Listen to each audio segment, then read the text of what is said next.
3 weeks before I was supposed to start college, my parents stole $187,000 from me. My grandmother saved every penny. My brother got a house. And when I asked why, my mother looked me in the eyes and said, "Because he's the one who actually matters." I didn't scream. I didn't beg. I picked up the phone and called my grandmother. What she did next made the evening news. "Hello, I'm Liam Porter. I'm 18 years old, and that phone call changed everything."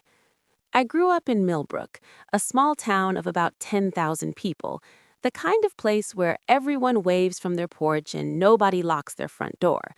Our house sat on Elm Street, a modest split level with a patchy lawn and a basketball hoop my brother Marcus stopped using years ago.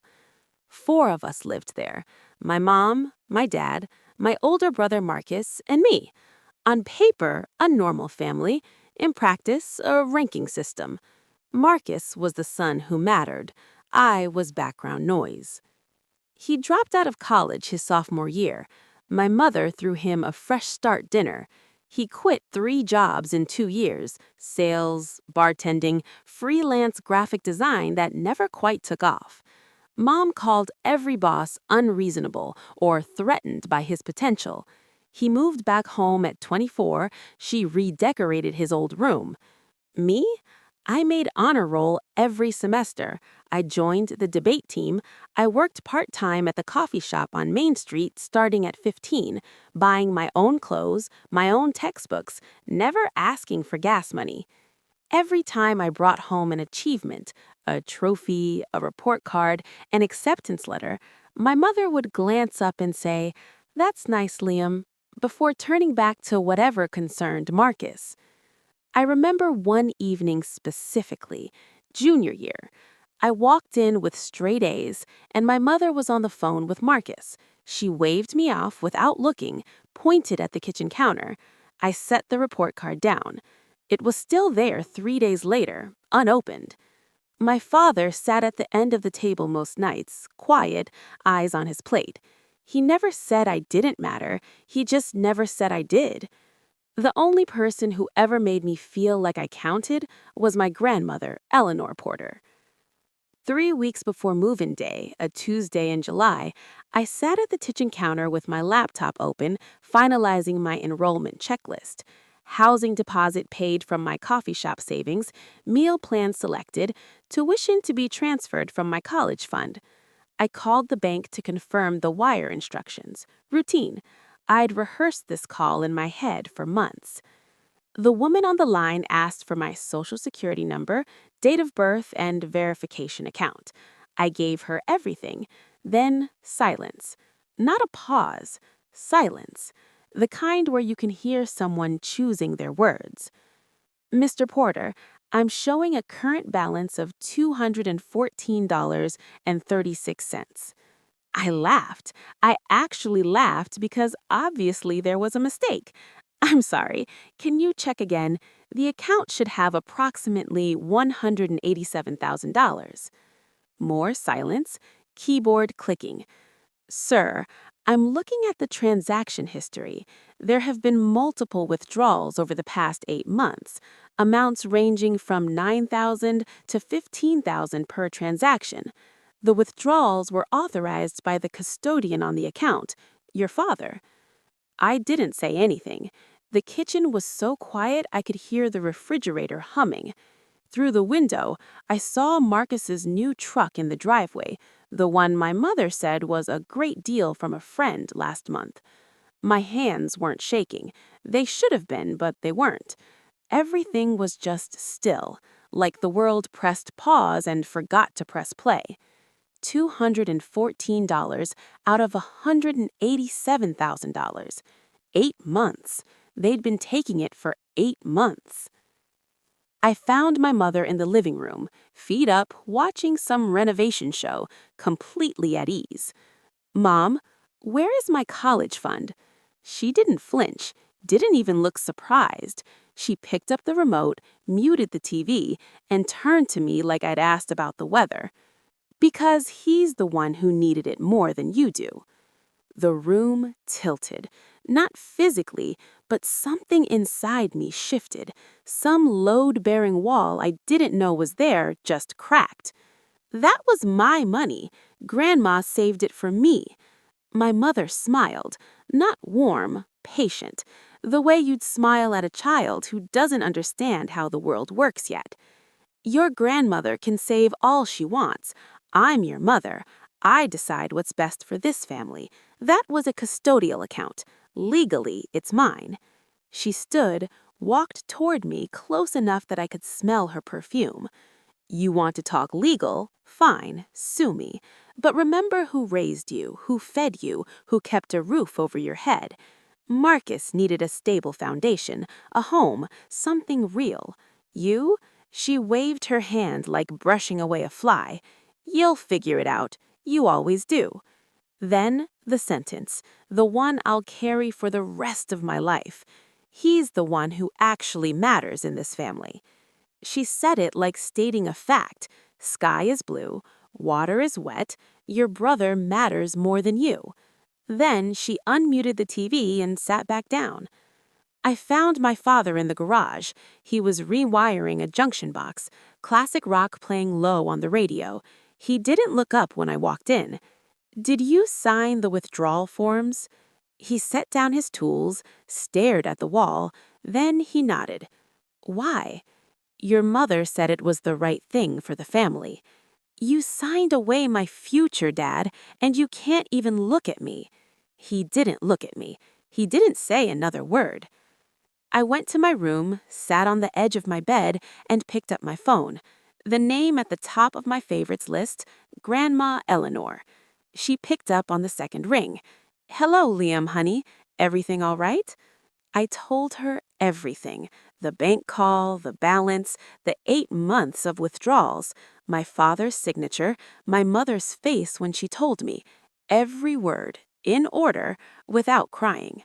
When I finished, there was silence. 10 seconds, maybe more. Then her voice came back, and it was different. Not warm anymore, sharp, controlled, like a blade wrapped in velvet. They took all of it? Yes. Your father signed? Yes. And your mother knew. She planned it? Yes. Another silence. I heard her breathing, slow, deliberate. Liam, listen to me carefully. That money is yours. Not theirs, not the family's, yours. I have every document from the day I opened that account. Every statement, every letter. Bring everything I've ever mailed you. We have work to do. The next morning, I drove to my grandmother's house, a small white cottage on Maple Street with blue shutters and a porch swing that's been there since I was before born. She was waiting at the kitchen table, reading glasses on, 3 blue folders open in front of her. Inside, the original account opening document, dated the month I was born. 18 years of annual statements organized with color-coded tabs. The most recent statement showing $214.36. I requested these from the bank every January, she said. Every year because I know my daughter. I love Diane, but I have never trusted her with money. She called an attorney that afternoon. Margaret Chen arrived within hours. 60 years old, gray hair pinned back, handshake like a vice. She reviewed every page in silence, then removed her glasses. This is straightforward, she said. Your father was custodian of a UTMA account. He had a fiduciary duty to manage this money solely for your benefit. Withdrawing $187,000 to purchase a home for another family member is a clear violation. Given the amount, this constitutes felony theft. 2 paths: civil lawsuit for restitution or criminal complaints with the district attorney. Or both. Both, I said. But my grandmother didn't stop there. She picked up her phone and scrolled through her contacts. I'm calling Karen Vasquez at Channel 7. She was my student. Good head on her shoulders. Your mother's already controlling the story, telling everyone this is a misunderstanding. She relies on our silence. That's how she's always operated. Karen arrived the next morning with a cameraman. The segment ran 4 minutes on Thursday evening's broadcast. Grandmother accuses daughter of stealing grandchild's $187,000 college fund. By 8 p.m., the Millbrook Community Facebook group was on fire. Hundreds of comments. My AP English teacher wrote, "I taught Liam for 4 years. He earned every opportunity. That boy deserves better than this." 87 likes in 20 minutes. My mother posted a defense. "The story you saw tells only one side. I'm heartbroken my mother chose to make our differences public. Please pray for our family during this difficult time." The comments split. Then they turned. People started sharing stories, loans she'd never repaid, promises she'd broken. Neighbors stopped waving. The church prayer chain coordinator suggested she step back from leadership. Mom's narrative was collapsing. Not because anyone attacked her, but because truth has its own gravity. Then my brother Marcus called. His voice sounded different, quieter, older. "Drew, I talked to a lawyer. I'm giving back the house." "What?" "It was bought with your money. I can't live in it. I've been lying awake every night staring at the ceiling of a house my little sister paid for without knowing it." He listed the house. Net proceeds, $178,000, deposited into a restitution fund. He also discovered our mother had fabricated documents, fake home equity line of credit paperwork to cover her tracks. "She lied to me too, Liam. She looked me right in the face and lied." 2 months later, charges were filed. My father took a plea deal. Probation, restitution, full cooperation. My mother held out longer, cycling through defenses, but the forged documents sealed her fate. She accepted a plea. Felony reduced, 5 years probation, community service, and a permanent record. She never said she was sorry. Not once. My grandmother established a trust with her remaining savings, $42,000. Everything she had.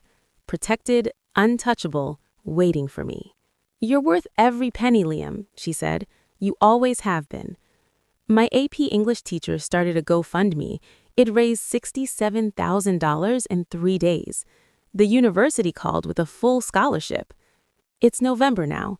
I'm in my dorm room looking out at students crossing the quad. On my wall, one photo, my grandmother and me on graduation day. She's wearing her blue cardigan. We're both smiling. I call her every Sunday.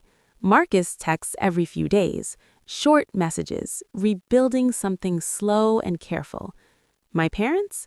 I don't speak to them. A letter arrived once, explaining, justifying. The word sorry wasn't there. It sits in my desk drawer. I lost the family I thought I had, but I gained my future. I gained a grandmother who taught me that love and accountability aren't opposites, and I learned that silence isn't strength. It's permission. Setting a boundary isn't betrayal. It's building a door that only opens from your side. For the first time in my life, that door is mine.